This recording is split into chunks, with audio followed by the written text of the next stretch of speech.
The Homestead is a living learning community at Denison University that was created almost 50 years ago. The 50th anniversary is in 2027.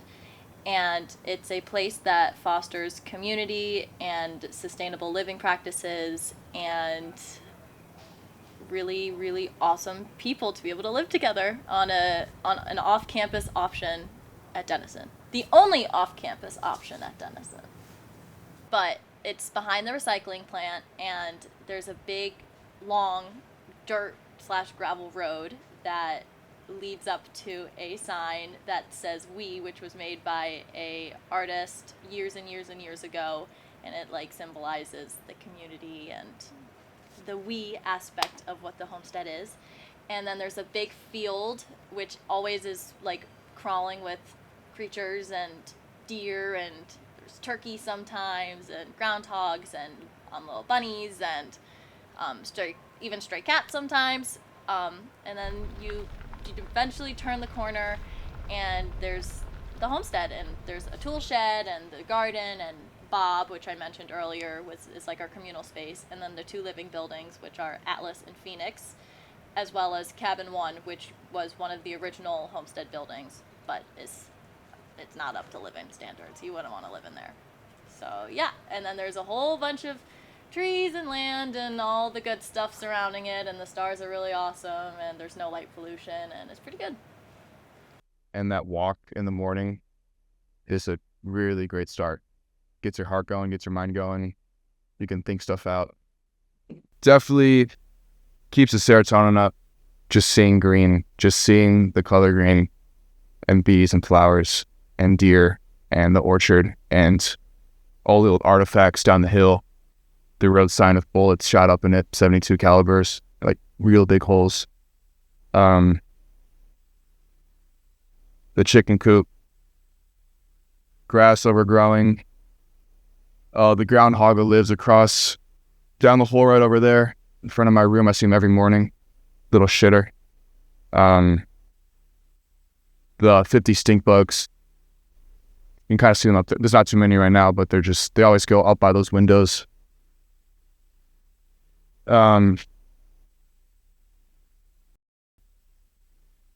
It's grounding, you know. There's no fluorescent lights. And you got 20-year-olds chopping their own wood, making fires every night, doing whatever God knows what they want to do out here. Away from the eye of authority. It's definitely closer to the heart here. The community is strong because it has to be. We got to work together, do shit. But there's no strangers. So every Friday we have community dinners, which are open invite to anyone on campus. We cook a homemade vegetarian meal, and we do it in our main common space called Bob. Everything in there is named Bob, and it's all done on a wood-fired stove, and it's a really great place where you can go and meet new people. All of the homesteaders are there, and it's just a really great place where you can go and expect community and get a free home-cooked meal, it be good, and have like a little bit of vegetarian food and options on campus. I personally feel that homestead dinners are a pretty important part of our existence as a campus institution, because that's like the main time that we bring in people to our space, and provide them with a meal and company, and it's always a great time. People leave feeling like they've connected with the homestead and feeling like they've connected with the student body more than if they went out to like a frat that night. I don't know. I think the dinners that we've had this semester have maybe been like a little bit more chaotic.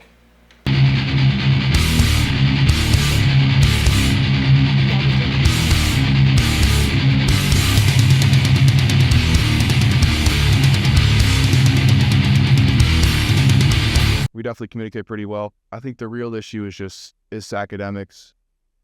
Like the first 4 or 5 weeks here, we had all the time in the world, so we were doing everything, and then suddenly we all had essays every other night, I mean, this past month, I've been really just been coming here to sleep and shower. It's like there's a level of disconnect here where it's like you're living on the homestead.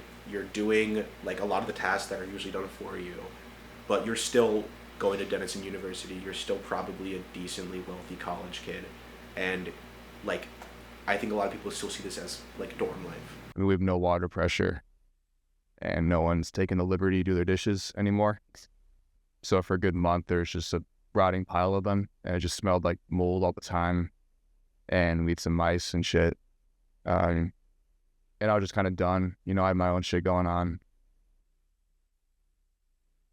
I think it is like a culture of slacking on chores, at least this semester. From what I've heard from people who were living here before, I think like it really is the second that someone kind of slacks on their chores, other people feel less inclined to do their chores because it's like, why am I doing this work when this other person isn't putting their share in? I want to live on like a commune kind of deal my whole life, and I still do.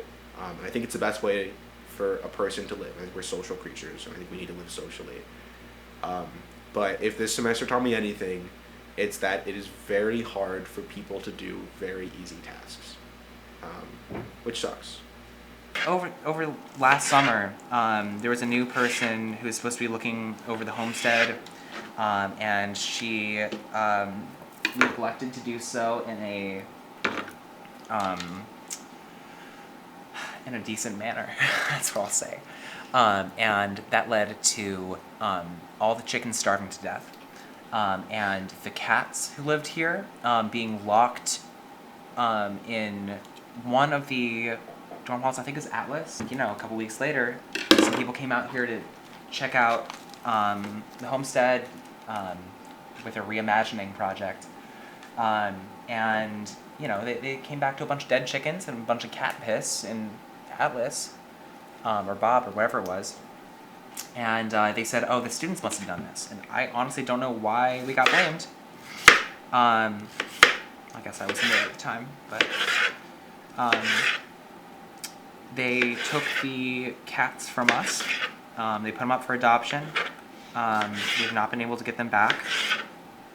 So, yeah, I mean, it's just another example of the university, you know, taking away our privileges, taking away our independence, feeling like they can't trust us when it wasn't really our fault. So. We have these things called work parties where we do like weekly chores. We do like one a week, and that's when we do like a lot of shit. But for the most part, in terms of like daily or like a couple of times a week chores, we had 2, and now we have 1. Because here's the thing, chickens was probably the most important chore that we had, but I also think it was one of the easiest. All that amounted to was feeding them, you know, cleaning out their sawdust, and putting them in at night and taking them out in the morning. Of all those tasks, the one most important aspect of taking care of the chickens is to put them in at night. And within the first 2 weeks? 2 weeks? Yeah. 2 weeks. One of the homies neglected to do so. So at the beginning of the semester, we had 3 chickens. At the current moment, we have 0 chickens. And that is because of 2 terrible, horrible incidents where our chickens were lazily left outside, and all 3 tragically were taken away into the night or slaughtered in the coop. And like, I was the person who discovered them both times. I'm not a big fan of dead things. I don't think anyone is, or like dead beings. The chicken might have done something, because once like you've killed 3 chickens, it's kind of hard to like, I don't know, to like keep like going. As the homestead has gone along, like the way it started was a completely isolated operation from Denison University. It was just students and I think like 1 or 2 professors who made this project on their own and had a lot more freedom and a lot less oversight. And I think that breeds a lot more action. And it also is because the people who were living here at the time, like, kind of had a higher threshold of wanting to live here. I mean, there was no hot water. There was no like connection to campus. People who first started living here had to build their own cabin. Like for because of that, the people who wanted to live here were much more active in living here. We had 12 people living here over the summer. I think the summerstead is like so important because it allows people to just focus on the homestead. Like we were taking care of chickens, we were growing stuff in the garden, we were chopping wood every day to like because in order to have enough wood for the winter, like chopped and whatever, like if you're actually chopping the wood out there, you have to start in the summer. And so we're chopping, stacking wood, like we were doing everything in the summer. And that, I think, really, when we got around to the fall, then we had 12 new people. We could just like hit the ground running and start going and like already be like planning and having, I don't know. We had so many like parties and events and like really cool, fun things like in the fall. But I think it was just because we had the whole summer where like we didn't have as many responsibilities where we could actually like focus on the homestead, if that makes sense. Yeah, I think that. And then later, once we got into the next spring, we also had 12 people here. And that was also just like a really special time. But yeah, I think you got to put faith in your students because this place has been working out pretty well for 50 years now, nearly 50 years.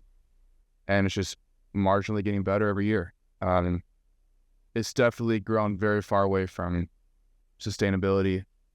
It's really a place of hedonism or an escape, at least from my experience, people I've lived with, all the reasons we came here.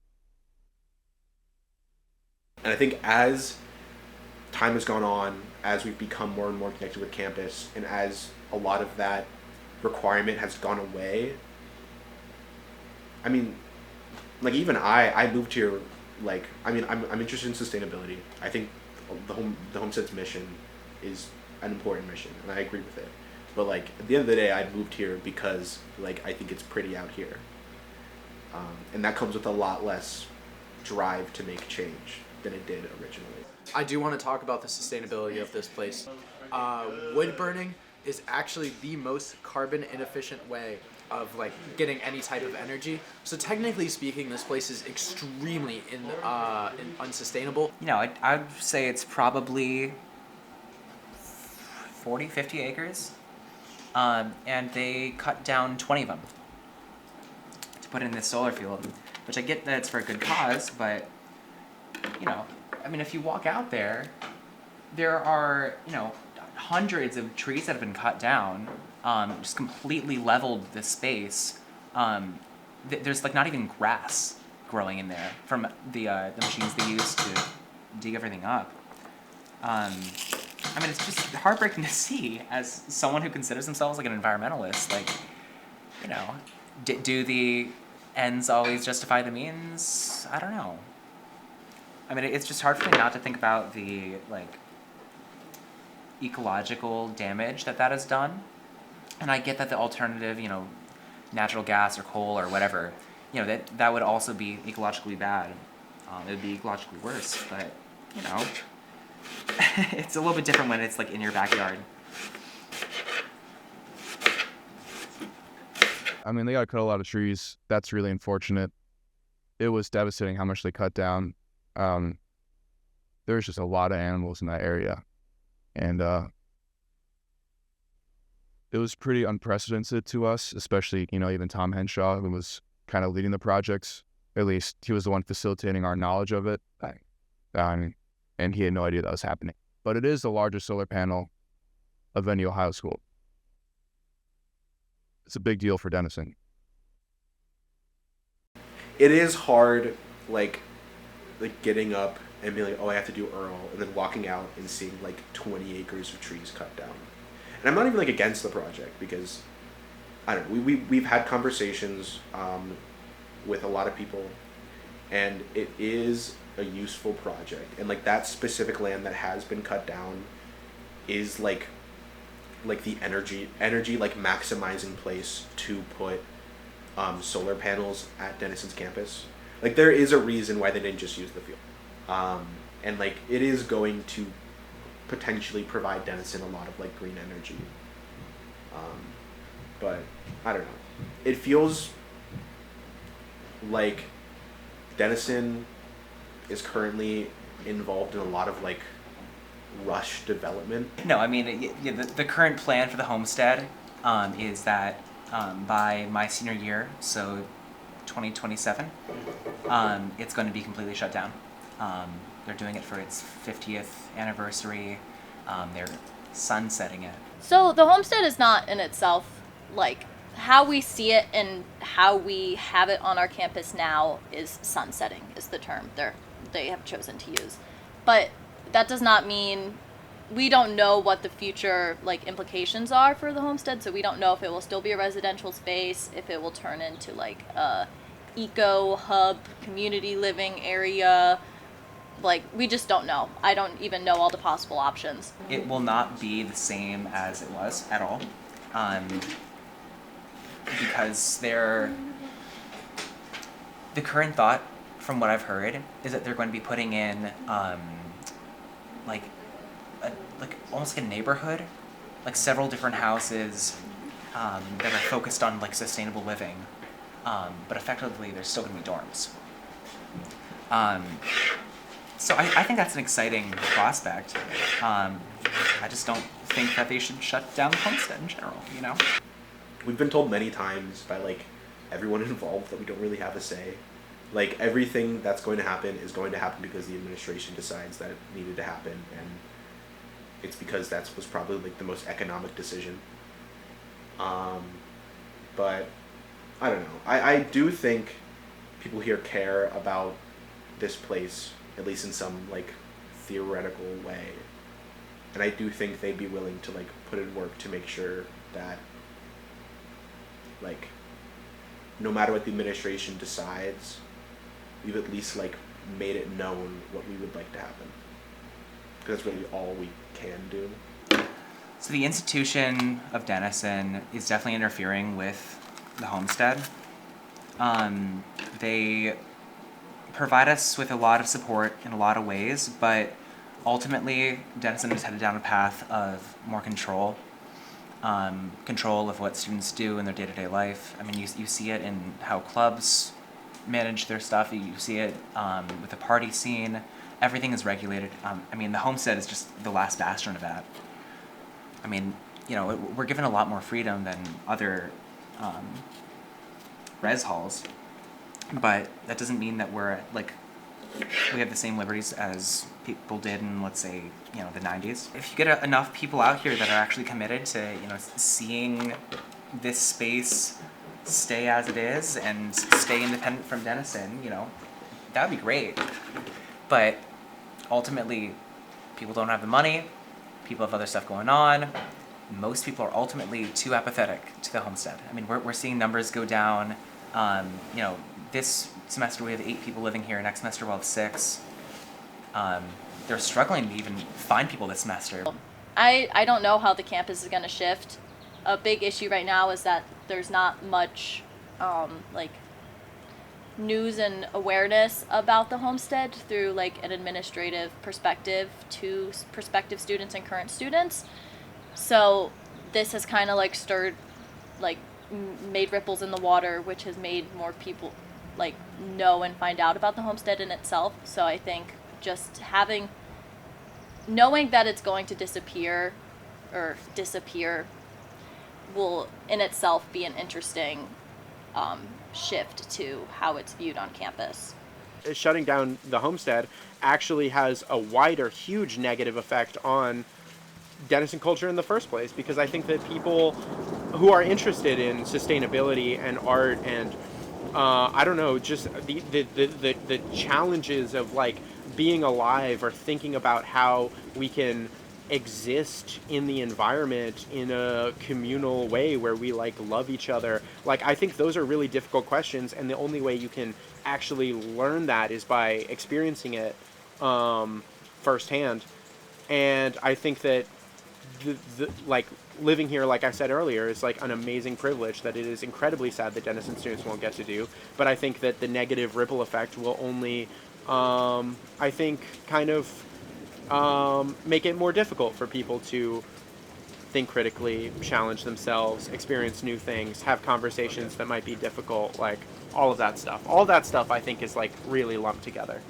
Living with other people and learning to like work through conflict, like all of those like difficult challenges like really kind of shaped me into the person I am today, and I'm so grateful for it to have the opportunity to kind of live in this like community thing. And it's very, very sad to me that the Denison students of the future won't get that opportunity.